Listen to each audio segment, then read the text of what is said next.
a gente estava falando, já que a gente estava falando de pagamento, de dinheiro de bolsa, vamos falar do almoço, da carne, né, que tá mais barato, o pessoal tá comprando mais carne. Ontem a gente falou sobre o filé mignon, né, que teve uma queda de 17%, e hoje tem uma reportagem muito boa aqui no UOL, eu tava saboreando essa reportagem agora, falando os motivos da carne estar mais barata, né, que é isso que é muito interessante. Eu vou até abrir a reportagem aqui, segura o estômago aí, porque a foto é bonita da carne, hein, para os carnívoros, como o meu pai que está nos assistindo agora, que adora uma carne, aqui ó, tá aqui ó, de fígado a filé mignon, por que o preço da carne está em queda no Brasil? A reportagem é muito interessante, contando um pouco desses bastidores. Essa queda do preço da carne, ela já era esperada pelo agronegócio, né? Tem também um aumento da disponibilidade de carne no mercado interno.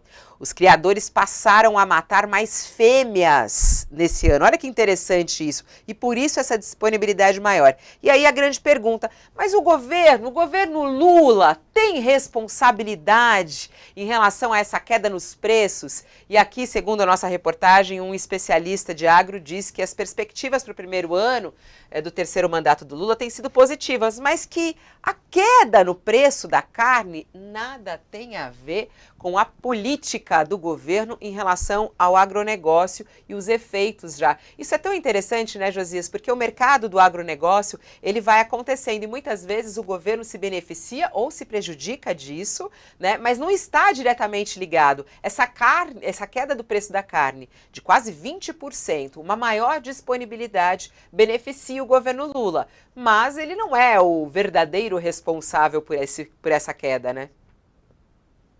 É verdade. Você sabe que o preço da carne ele é influenciado pela cotação internacional, pela disposição dos países estrangeiros de adquirir a carne brasileira. Hoje, o maior consumidor da carne brasileira é a China. Então, tem uma série de fatores que interferem no preço da carne. Agora, seja como for, do ponto de vista político, evidentemente o Lula se beneficia disso. E é preciso considerar, Fabiola, que não é só o preço da carne que está caindo, não foi só a carne que ficou mais barata. A inflação dos alimentos ela está estabilizada ou, em relação a alguns produtos, está caindo mesmo. A pessoa hoje já consegue chegar na frente da gôndola e encontrar produtos com um preço mais baixo.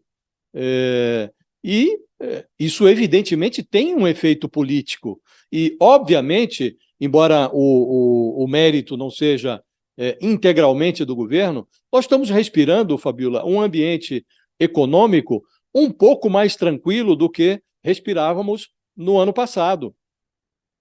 A situação econômica ela está mais estabilizada. O Banco Central sentiu conforto para reduzir a taxa de juros. Fez isso por quê? Porque nós tínhamos um cenário de estouro de teto de gastos, ambiente eleitoral, o governo estava, o presidente de então, querendo se reeleger e arrebentou os cofres públicos. Não estava preocupado com responsabilidade fiscal. E agora você tem um novo governo que apresentou uma proposta, muitos discutem que a proposta do governo Lula, que substitui o teto de gastos, o que se convencionou chamar de arcabouço fiscal, eu não gosto disso, porque arcabouço é esqueleto, né? Então, é uma nova regra fiscal que entrou no lugar do teto de gastos. Ela se baseia mais no aumento da arrecadação do que no corte de gastos.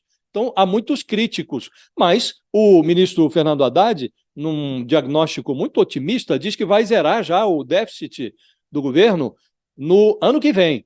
Ninguém acredita que ele vai fazer isso, mas se ele reduz um pouco o déficit, já será um ganho do ponto de vista do equilíbrio fiscal. Então, o governo, com esse discurso, com as providências que tomou, evidentemente contribui para a retomada desse ambiente de mais calmaria na área econômica. Então, mesmo quando não tem responsabilidade, o Lula se beneficia se o preço baixa. Mas é inegável que, sob o Lula, no governo Lula, apesar das declarações do presidente na campanha, no início do governo, que não expressava muito compromisso com a responsabilidade fiscal, dizia, não, olhem lá o que eu fiz no passado, não me exijam aqui renovação de compromisso, mas efetivamente o que foi feito resultou numa certa estabilidade do mercado, na redução da taxa de juros, e isso contribui para a criação de oportunidades e para redução de preço, para uma inflação mais equilibrada, Fabiola.